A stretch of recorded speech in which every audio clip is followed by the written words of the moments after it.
Hi friends, நாம இன்னைக்கு என்ன கலெக்ஷன் கொண்டு வந்திருக்க பாத்தீங்கன்னா ஒரு பியூட்டிஃபுல்லான பிரைடல் வெட்டிங் கலெக்ஷன் சாரீஸ் தாங்க. இதோட பிரைஸ் பாத்தீங்கன்னா ஜஸ்ட் 1300 ரூபா தாங்க நம்ம கிட்ட வரும். இதோட மார்க்கெட் பிரைஸ் வெளியில போய் எடுத்தீங்கன்னா 2500 ரூபா 3000 ரூபா வரும். என்னன்னா 2500 ரூபா 3000 ரூபா வரும்னு சொல்றீங்க பாத்தீங்கன்னா இது எல்லாமே தானா 1.5 வார் சில்க் சாமுந்திரிகா பட்டு சாரீஸுங்க. இதோட பிரைஸ் நம்ம கிட்ட வெறும் ஜஸ்ட் 1300 ரூபா தாங்க. வாங்க கலெக்ஷன் பார்க்கலாம்.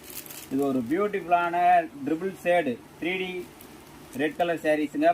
பாருங்க. இந்த சாரீஸ் பிடிச்சிருந்தா கீழே இருக்கிற வாட்ஸ்அப் நம்பருக்கு ஸ்கிரீன்ஷாட் எடுத்து மெசேஜ் பண்ணுங்க. நேவி ப்ளூவும் பிளாக்கும் கலந்த மாதிரி சாரீஸுங்க. இதோட பிரைஸ் இந்த சாரீஸ் பிடிச்சிருந்தாலும் கீழே இருக்கிற நம்பருக்கு வாட்ஸ்அப் பண்ணி ஸ்கிரீன்ஷாட் எடுத்து மெசேஜ் பண்ணுங்க. ஒரு பியூட்டிஃபுல்லான பச்சை கலர் சாரீஸுங்க. நிறைய கஸ்டமர் லைக் பண்ணி கேட்குற சாரீஸு. ஒரு பியூட்டிஃபுல்லான சாண்டில் கலர் சாரீஸு. இதோட இந்த சாரீஸோட பிரைஸ் பார்த்தீங்கன்னா ஜஸ்ட் 1300 தாங்க. இதில் எந்த சாரீஸ் பிடிச்சிருந்தாலும் கீழே இருக்கிற வாட்ஸ்அப் நம்பர் ஸ்க்ரீன்ஷாட் எடுத்து மெசேஜ் பண்ணுங்கள். இல்லை உங்களுக்கு வேறு எந்த கலர் வேணாலும் இண்டிவிஜுவலாக மெசேஜ் பண்ணுங்கள். இப்போ கத்தி blue colour 3D saris 3D டைப்புங்க.